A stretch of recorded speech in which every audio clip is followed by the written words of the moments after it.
Hi, everyone. Welcome to the first webinar series of high-performing schools with effective school libraries. And today's topics will be focused on the IFLA educational technology and student data briefing and best practices of teacher librarians in Croatia. We will start this webinar in 1 minute.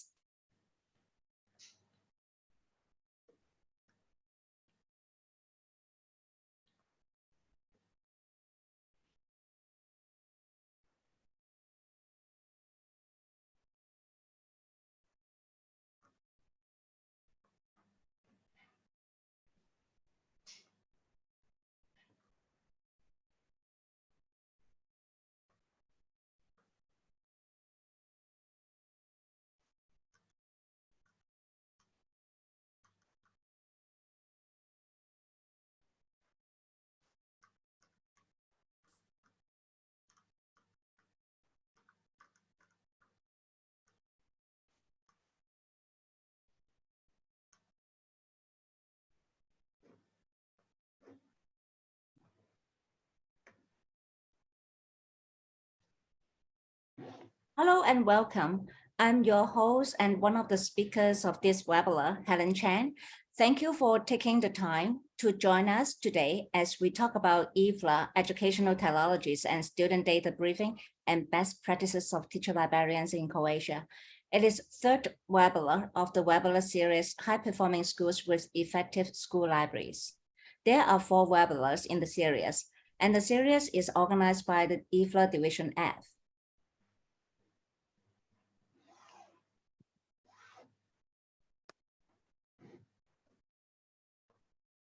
Today's webinar will be divided into 3 parts. The first part will be presented by me over IFLA educational technologies and student data, briefing for libraries.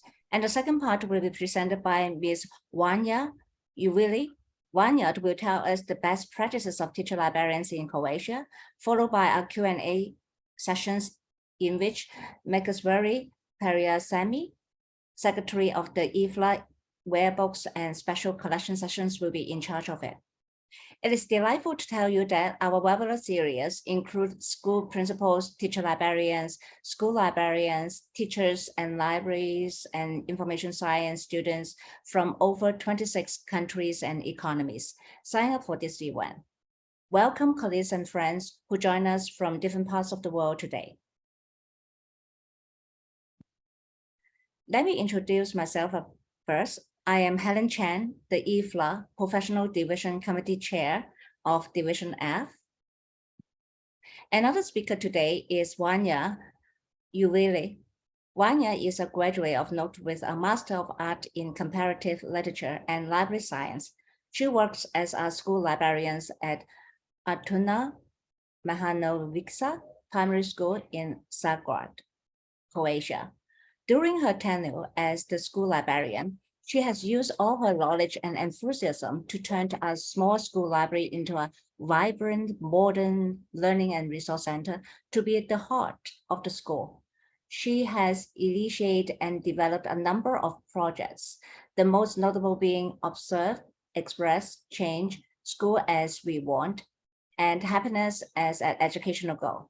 Some of the relevant articles have been published in several professional, scholarly, and library journals and periodicals.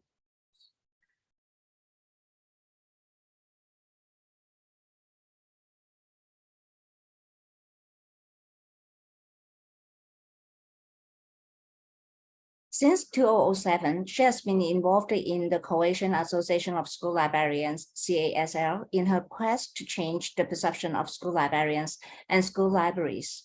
As the president of the Croatian Association of School Librarians 2010 to 2020, she has energetically intensified activities meant to position school libraries as respectable partners in professional development and enhancement.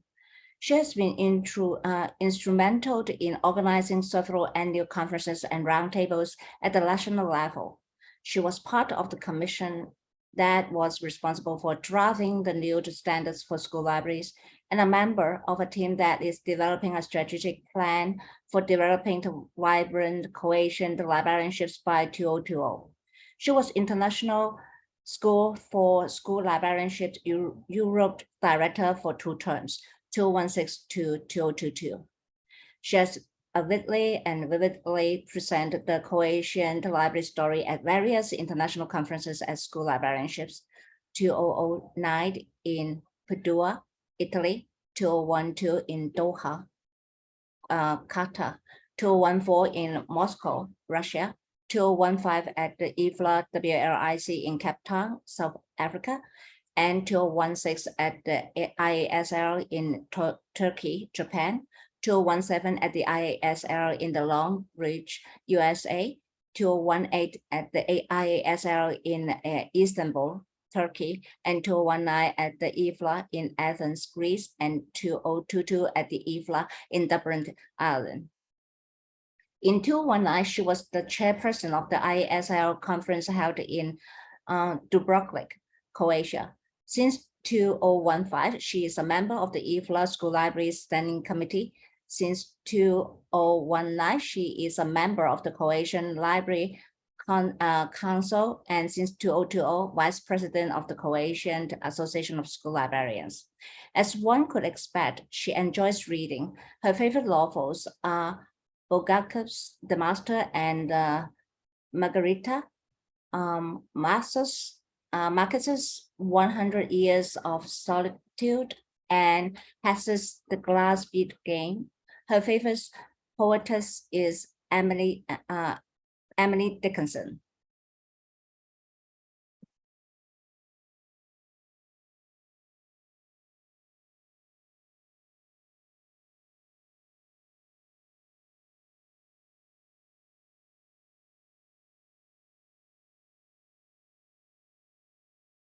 So now let me tell you the housekeeping rules. Please provide us with your questions in the Q&A features of the Zoom webinar. The webinar will be recorded. We will post the recording on the event webpage.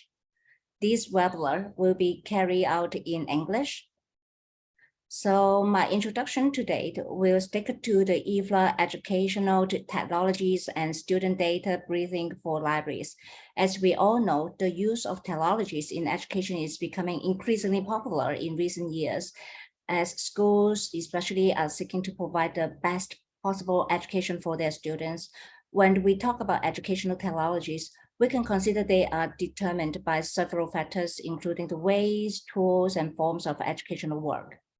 IFLA especially care about a new class of technologies that have emerged that relies on tracking and analyzing vast amounts of students' behavioral data to measure their activity, participation, and well-being. The position of libraries in educational ecosystems means that they may well both directly or indirectly come across these trends. School libraries especially will be affected by the EdTech that the school used. Both the teachers or stakeholders can face pressure to use more performance tracking and learning analytic tools to benchmark their users' progress and demonstrate performance. It is worth libraries being conscious of the growing role of EdTech in the schools that they serve. IFLA has produced the educational technologies and student data briefing for libraries to outline the key ethical and security concerns for libraries to consider and suggest some ways to libraries to promote responsible and ethical use of EdTech. Before we go to look into the key ethical and security concerns for libraries, let's define what is education technologies first. EdTech can refer broadly to the development and use of technologies to assist education. The precise definition of the concepts can range from technologies used in classroom interactions to related management systems like security and administration. Many people think of EdTech can make education process easier, more efficient, and accessible, and allow students to learn in a more interactive and tailored way. Others caution that many of these technologies raise privacy and equity concerns, and the development of some skills and competencies is not well suited for digital learning. In particular, The debate around EdTech has escalated as a class of technologies has emerged that relies on tracking and analyzing vast amount of student behavioral data. Such technologies use cameras, sensors, audio recordings, trackers to measure the activity and participation or well-being of students. Some monitor students' performance in class, for example, by using cameras to track eye movements as students read, or facial expression analysis software to gauge levels of students' interest and engagement. Others go beyond classroom performance and claim to offer ways to monitor broader student behavior or well-being. This includes, for example, assessing the overall emotional states of a student, either by having educators log their observations or by analyzing a number of physical indicators such as the heart rates. In both cases, these technologies are often associated with building students' profiles based on potentially vast quantities of data collected over time. In both cases, these technologies are often associated with building students' profile based on the potential vast quality, as I mentioned. So what's our position? The position of libraries in education ecosystems means that they may well, both directly or indirectly, come across these trends, and also we will need to aware of. The most commonly raised concern is privacy. The quantities of data generated by increasingly sophisticated education technologies can be unprecedented. Much of the data could be considered sensitive. For example, students' keystrokes and eye movements, their browsing history, and facial expressions. How long the data will be stored is another important consideration. Many parents express concern over the long lifespan or possible performance of such digital footprints. They fear that their children's future employment and human potential could be harmed by negative school records or evaluations. A related issue is who can access the student data. The data is often not confined to educational institution. Instead, it is stored or analyzed by a vendor or a third party. Critically, the report concluded that about 90% policy statement allowed collected data, including personal information, to be shared with third parties. This can make it difficult to have comprehensive oversight over who can access a given data set and sometimes for what purposes. Even where sharing is only permitted for certain purposes, this may be broadly defined. In addition, the report found that the majority of platforms and services are not transparent or explicitly allowed third-party tracking and marketing, which adds to the amount of student data third parties can collect. Well, some committed to anonymizing data, they are concerned about how effective any anonymization procedure is. The security of the collect data is another concern. Security breaches in education institutions do occur. And with the growing adoption of data-intensive education technologies, they risk leading to the escape of ever larger amounts of sensitive information. This can range from students' location data to ethnic background and emotional state assessments. Not every EdTech vendor follows best practices on data encryption. Linked to the issues of privacy is the right to freedom of expression. It is often pointed out that the video and audio recording used in EdTech, as well as automated records of students' work, for instance, copies made by plagiarism scanners, lead students to self-censor and inhibit their self-expression. More broadly, extensive surveillance in school especially can change students' expectations of privacy in everyday life. The self-censorship effect can spill over to areas outside of education, inhibiting their self-expression and creativity in many other settings. A lack of transparency can be a serious concern in applications aiming to assess or predict overall student performance or well-being. The algorithms behind most EdTech programs and applications are often proprietary and therefore not fully disclosed to users.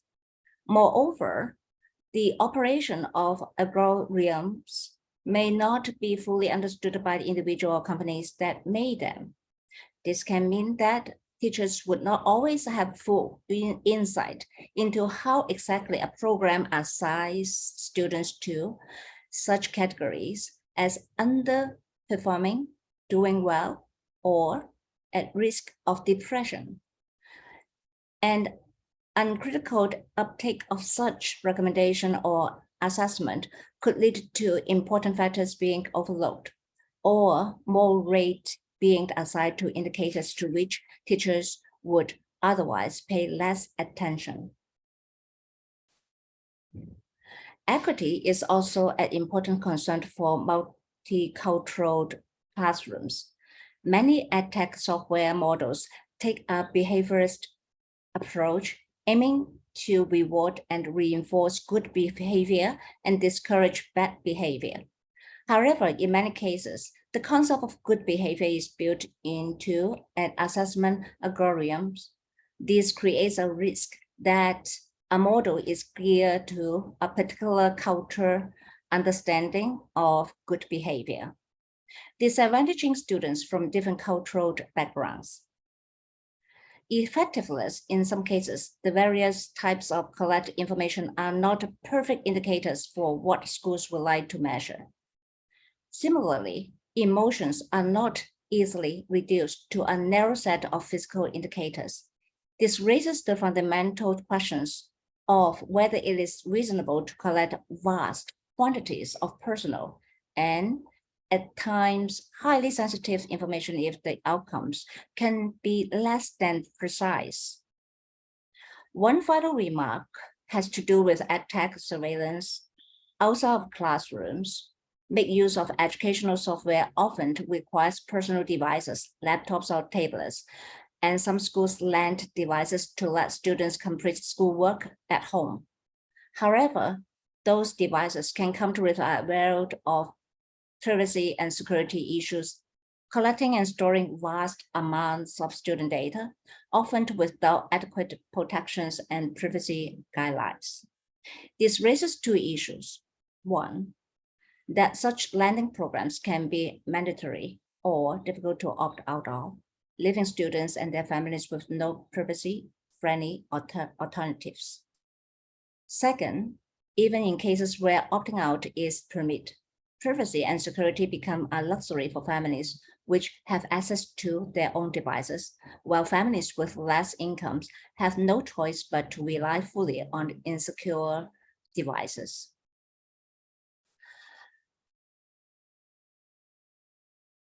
What libraries can do, as outlined by the IFLA statements on the libraries and intellectual freedom, libraries have a number of duties, including assisting the development and maintenance of intellectual freedom, as well as safeguarding basic democratic values and human rights. In addition, libraries must grant users privacy and anonymity and not disclose user identity or use of library materials to third parties without consent. Above all, the duties of libraries towards their users must take precedence. In particular case of engagement with EdTech, libraries should safeguard the interests of students and maintain the position that adopting such educational technologies which would collect sensitive data requires both safeguards and major critical considerations. When they are providing device or engaging in the advocacy, libraries can also work to promote responsible and ethical use of EdTech, as well as to share its future development. In some particular principles to uphold when seeking to influence decisions around how EdTech is used would include the design and adoptions of data-intensive educational technologies should be subject to user and community feedback and reflect high standards of data privacy and protection. Similarly, the adoption and continued use of such technologies should at all times be mindful of the ethical and safety consideration discussed above. Any collection of user data should be subject to informed consent and ethical guidelines and strictly limited to the purpose defined and adoption of data-intensive educational technologies needs a clear and narrow goal definition to avoid intuitive collections of user data where it is not strictly necessary. It may not be the case that a data-intensive technology solutions is the best way to achieve this goal. Meaningful choice not to engage should always be available to users. Participation should be on an opt-in basis. The security of collected data must be ensured and the data not shared with the third parties without express consent. So overall, it is worth libraries being conscious of the growing role of EdTech in the schools, especially that they served. It is a question where libraries and librarians, through their values and their understanding of the importance of information and how it is used, have important contributions to make. So this is my sharing today. And right now, I would like to stop my sharing and then pass the floor to Vanja. So Vanja, the floor is yours.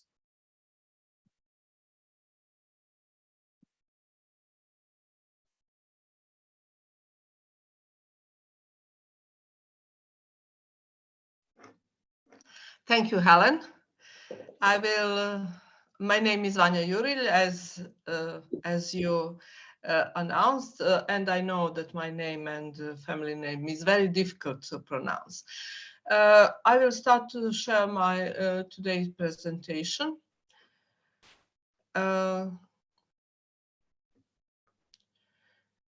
Just you need to allow me to screen share.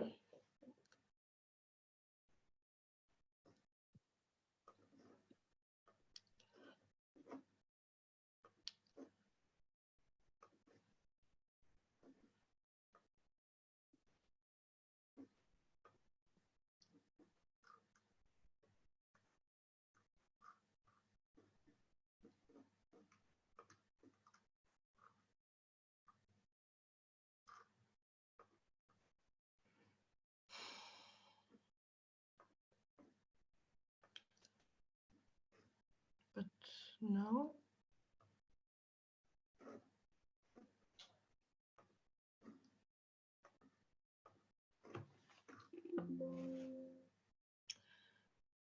Do you see my presentation? No, I think you have shared the screen instead. Just a second, please. Because for some reason, it does not show that. I don't know why.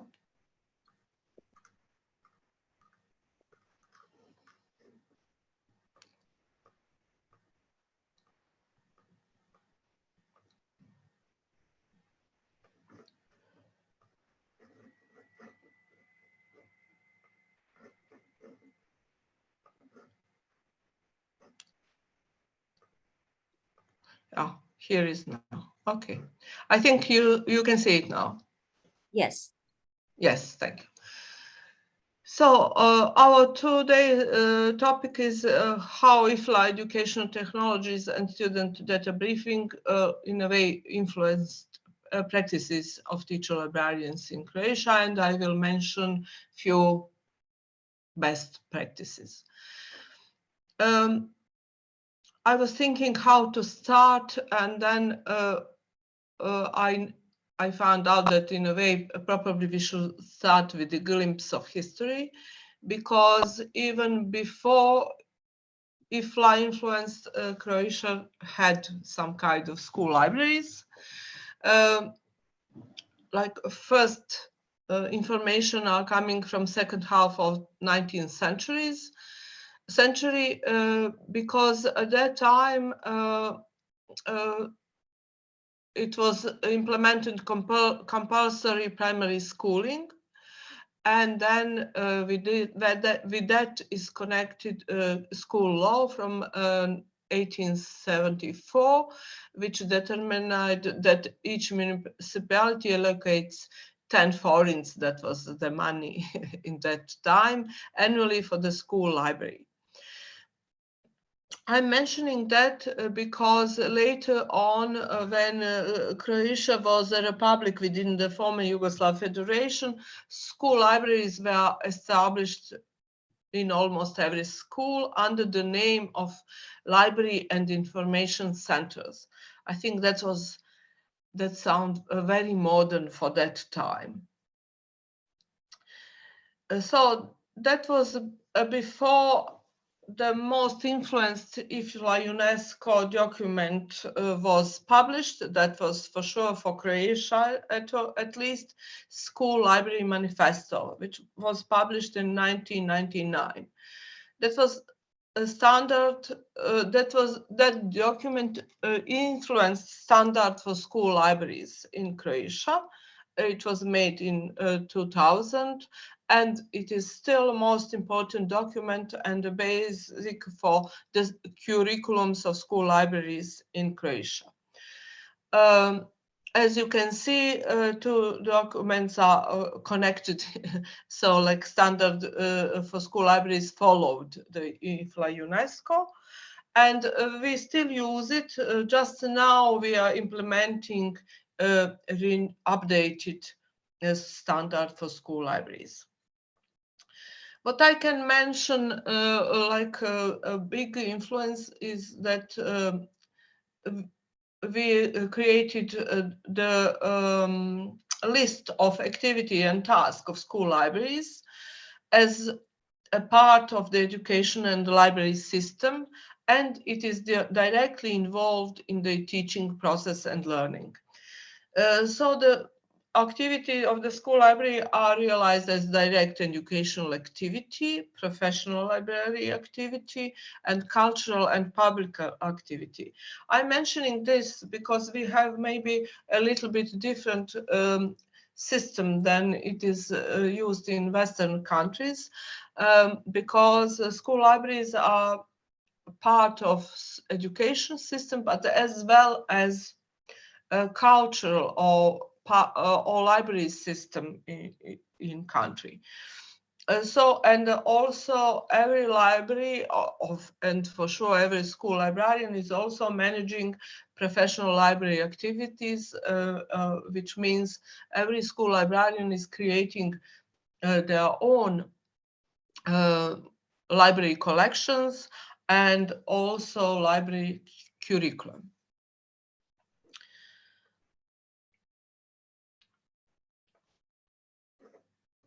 The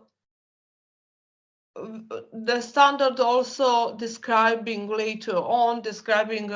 how immediate educational activity and of the school library are provided, or what they include. That they include work with students, cooperation with teachers and professional associates, and preparation, planning, and programming of educational work. You can see like a big list, and I will not read them all, but for sure one of the main tasks of school libraries is developing the habit of visiting the library, organized and systematic referral of students to the work of the library, developing students' reading ability as a basic for every other learning. the introduction of modern methods in developing the ability to read effectively, and so on.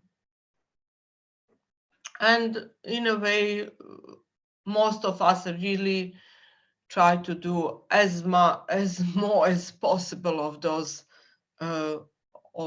those activities. One of the influence of IFLA school library guidelines was also our consciousness of school librarians that we need some kind of school libraries program or school libraries curricula. So with the support and engagement of school librarians in creating Croatian National Educational Standard in 2006, first time we had defined school libraries curricula. So it was based on information literacy and encouraging reading, but it was also supporting curricula and extracurricular activities, free time, research, critical thinking, creativity, social skills, and also making a pleasant atmosphere in school, which is also important in creating better learning results. But we used this curricula for a while, but later on in later educational changes, we did not have this kind of curricula, this kind of prescribed curricula anymore. So therefore, some of our colleagues, school librarians, created or suggested their own idea of library information and media literacy program. I'm sorry, I put a wrong year because they introduced their program in 2019 in ESL conference in Dubrovnik, and the program is really ambitious and included all new guidelines from national curricula and introduced main information literacy topics from first grade in primary school till finishing the secondary school in Croatia. And that was new because earlier programs were meant just for primary schools. So now we are in a way in what we call curricula interregnum. So we don't have prescribed curriculum, but every school librarian in Croatia can create their own. So like in my school, I made my own school library curricula, and I include a lot of cross-curricular topics about information literacy and encouraging reading, and I made it like combining this topic we had for primary schools and curricula which our colleagues presented in Dubrovnik. So you can see like how it is made, like what we want to teach the students, what is the content, and what outcomes we have. So I also wanted, at the beginning, I mentioned few lines about history of school libraries in Croatia, and I also want to introduce you with the current situation with school libraries and also school librarians in Croatia. Main goal of IFLA school librarian guidelines is achieved in Croatia. So every school in Croatia is having a school library. So as you can see, we have 8,079 primary schools and 3,063 secondary schools. and all of them are having school libraries, which is in total 1,242 school libraries. Just few of those schools are private schools because we have tradition of public schooling, and also most of the libraries are in public schools.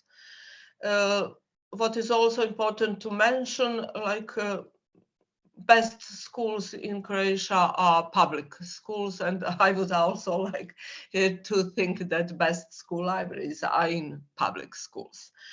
We have 940 school librarians in primary schools and 409 librarians in secondary schools, and as you can see, a big majority of them, really big majority, is having MA in librarianship, and or in some pedagogical science, and they add 2 years of librarian education. And that makes 1,349 school librarians in Croatia. Also, I would like to introduce you about few details about library book collections in Croatia. So primary schools are having more than 4 millions of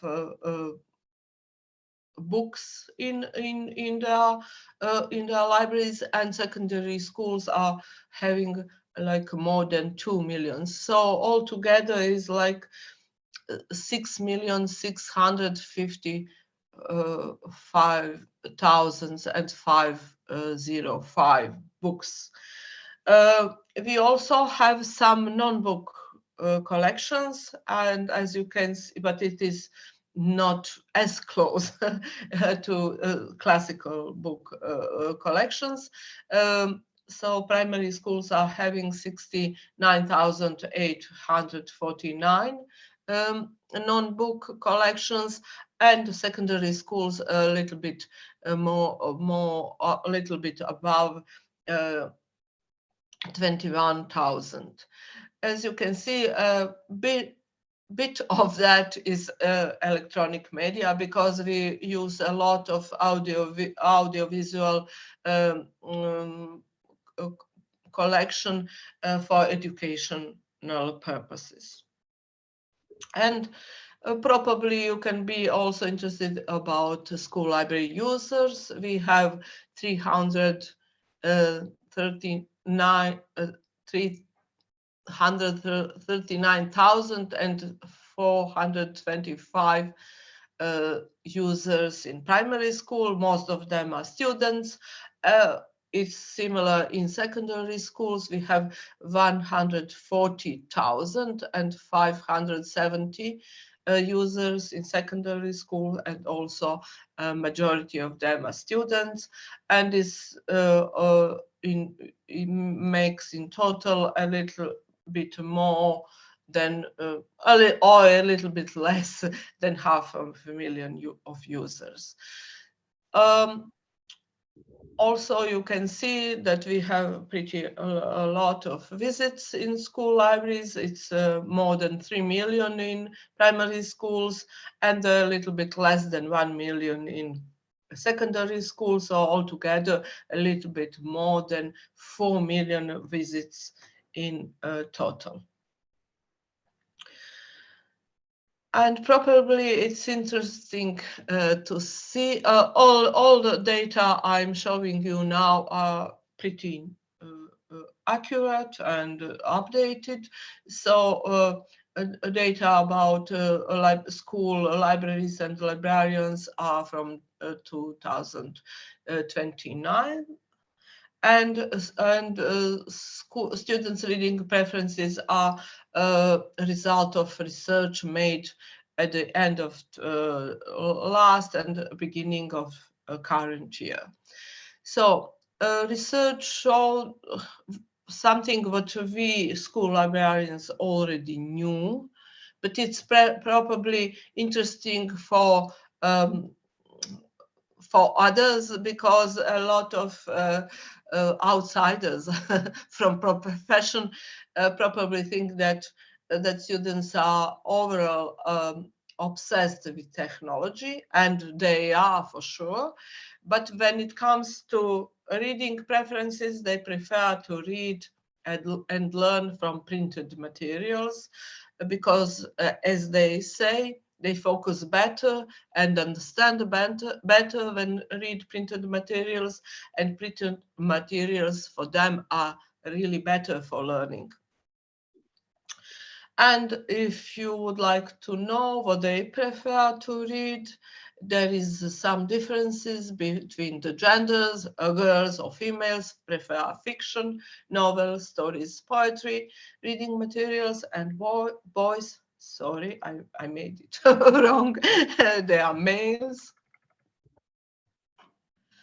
prefer popular science reading materials, and they like to read short parts, you know, for time, and then they prefer to come back and then read another article and so on.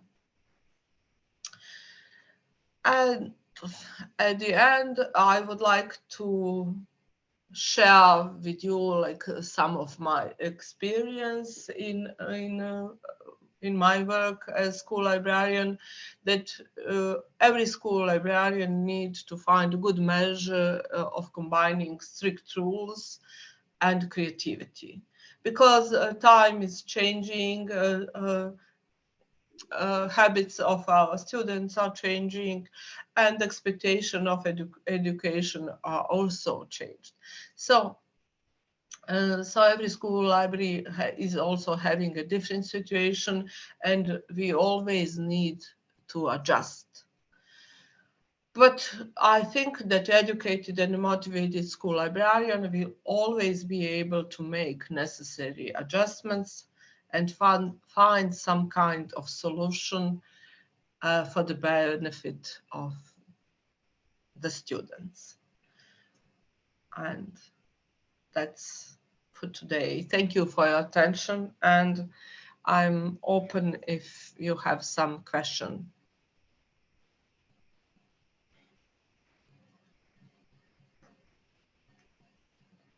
Okay, it's time for our Q&A session. Makasway, are you ready? Yes, I'm ready. Yes, I am. Yes. And Vanja too. If you have any questions, please post them in the Q&A section is below at the bottom of your screen. In the meanwhile, while we are waiting for questions from the participants, Vanja, why don't I ask you a few questions? Yes.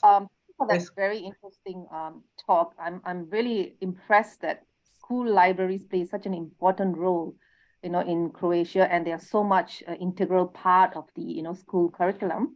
I just wanted to ask you, are you able to highlight to us whether there are any award-winning school library projects in Croatia? Like, as I said before, like we are mostly public schools, and then public school libraries in public schools, so we don't have this system of like awarding programs, but Croatian Association of School Librarians have intention to make such a kind of award. I think we will call it Heart of the School Libraries. But we have a lot of programs, and we have a way how to represent them. We have some kind of festivals, and then we present what we work, and also we present our programs. I can mention, like in 2000 we had in 2001, we had an initiative of our Minister of Culture that year was named as a year of reading, and our colleagues from school libraries in Croatia really did a great job, and I can share with you.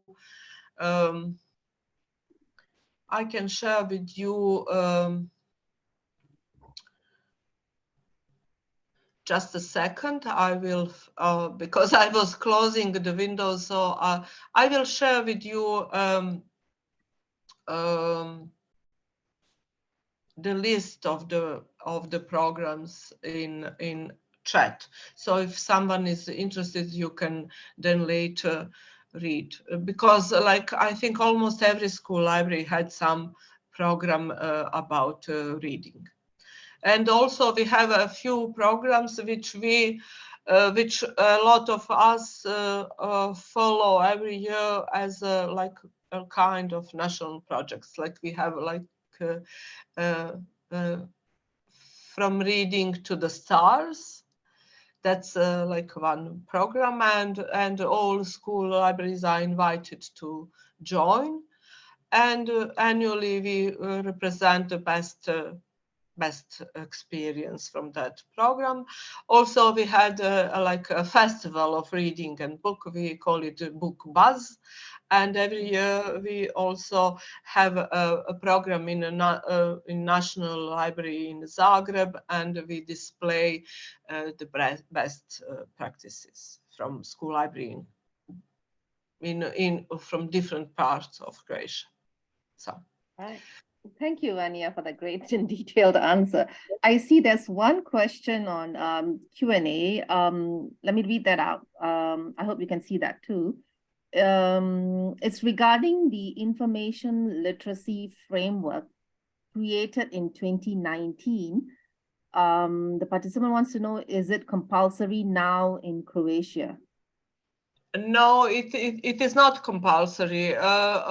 So now we don't have a compulsory curricula for school librarian, but we are included in national educational curricula in a way that we are invited to create curricula together with teachers. But what we have as an issue that teachers are in a way not used to cooperate when they make their own curricula. So in a way we have ambition and we have a starting point, because I showed you that we had also before one curricula, but it was also not compulsory.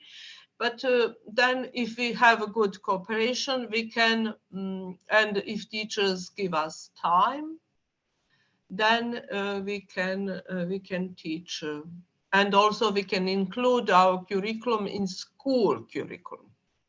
Like, for example, I made that, but still I'm dependent if teacher will invite me to share what I have. Okay, thank you for that answer. I have one more question as well, and I wanted to find out, in order to achieve the guidelines, you spoke about the IFLA School Library Manifesto, and I think the latest came out in 2021. So in order to achieve or implement these guidelines, could you share the biggest concerns that the school librarians in Croatia faced?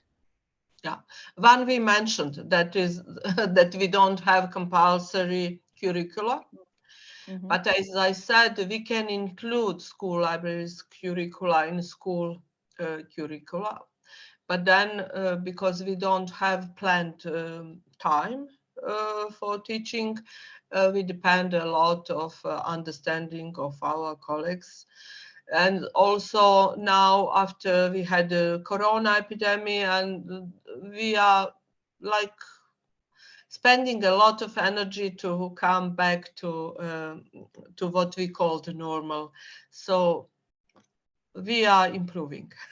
And the other issue is for sure financing. Like schools are financing from like two sources. One is founder. In Croatia, founder of schools are cities or regions or counties, better to say, and a Ministry of Education.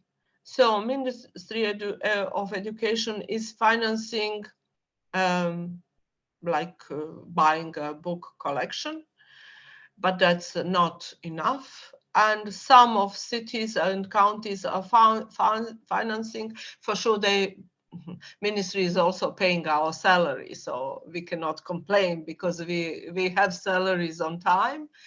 But we don't have enough funding for other things.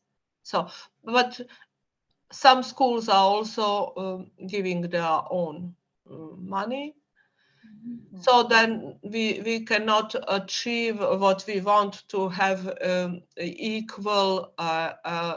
equal service for all students. So it depends of goodwill of founders or school principals, or if school is having additional income and so on. And if school librarians is enough strong-willed. So. All right, thank you. We do understand that all librarians have to work under some kind of constraints. There is a question from a participant. They want to know whether you teach the information literacy course alone without the cooperation of subject teachers. That depends. We can teach alone, or we can make it together. Sometimes, like colleagues sometimes invite me just like for 15 minutes, at the beginning of the class to make kind of introduction. And some of them, if they found in their program that they have something connected to school library, then they invite me to make that because they think it's better if I make that. But sometimes also I teach alone. So like we adjust because, teachers are also different profiles. So some of them don't want to share their, jurisdiction. And some of them are much more open and like to have teamwork. Well, thank you. We understand that teachers and the school librarians have to work together in this area.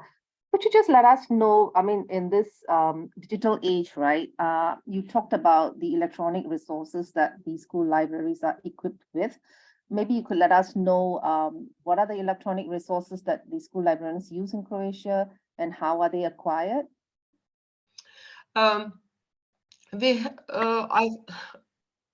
I don't know all the details, but some of them I can guess.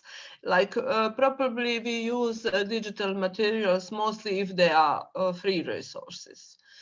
And we use them mostly, in fact, for journals, because we need to have journals in school libraries, and our students don't read them a lot. So we found a compromise to have then electronic resources, and then we share them at our websites, and we teach them how to reach them. So in that way, we save some money and provide them service if they are interested. And then we buy just few journals, which are some of them are educational, but most of them are like for reading for pleasure. So I can share a link if you are interested. They have even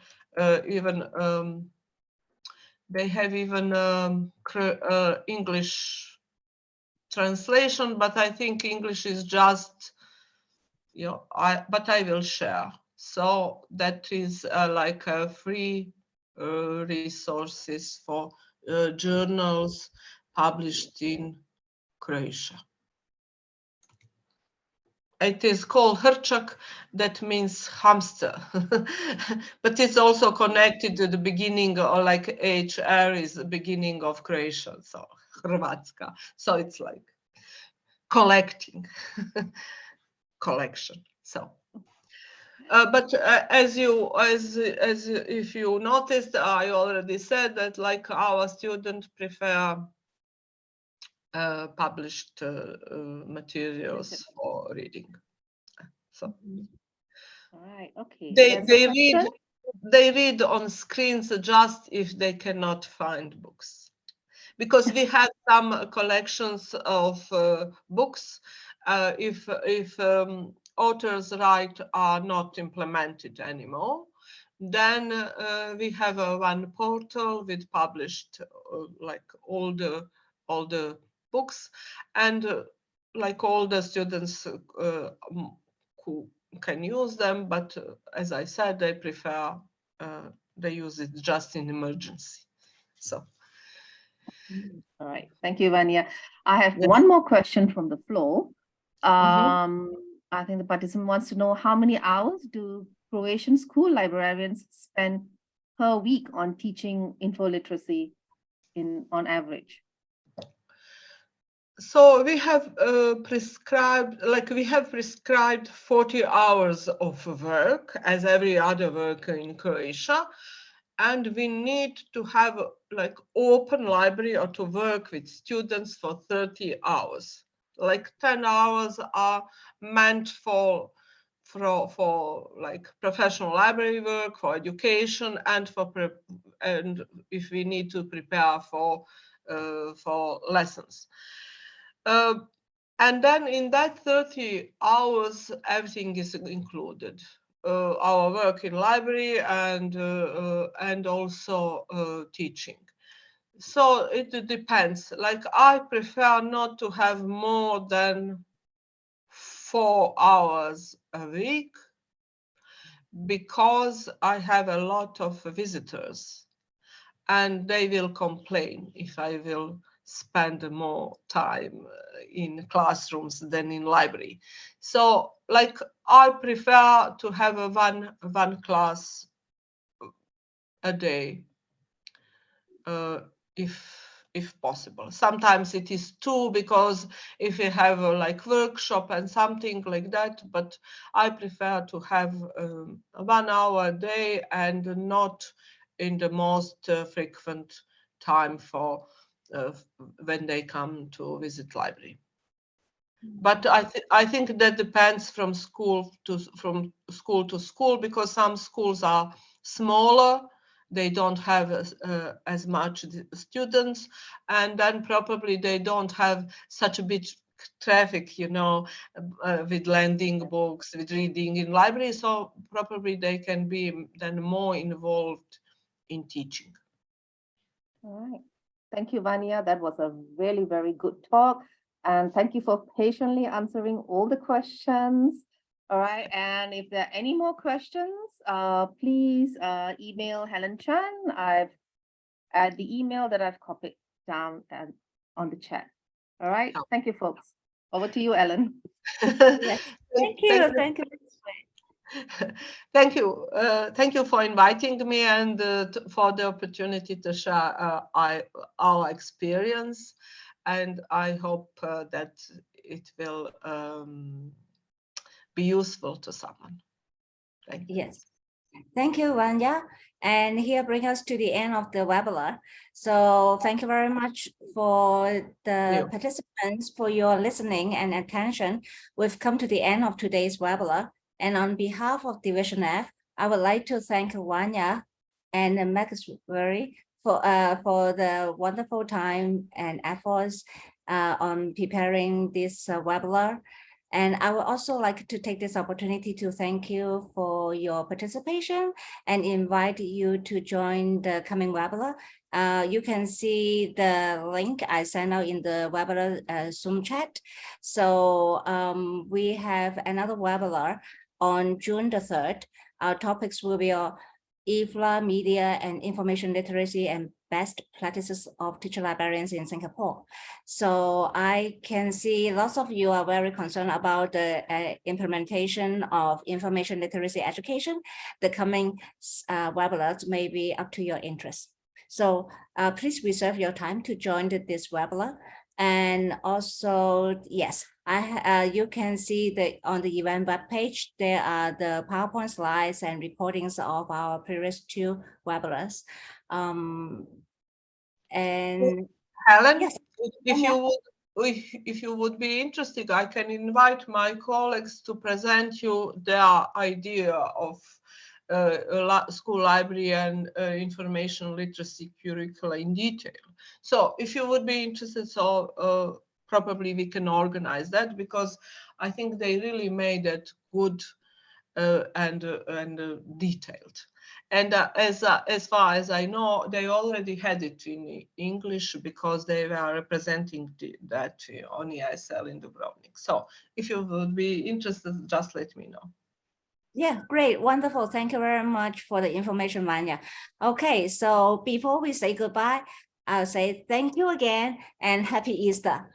Yes, happy Easter. Bye. Bye. Bye. Bye-bye. Bye-bye. Bye-bye.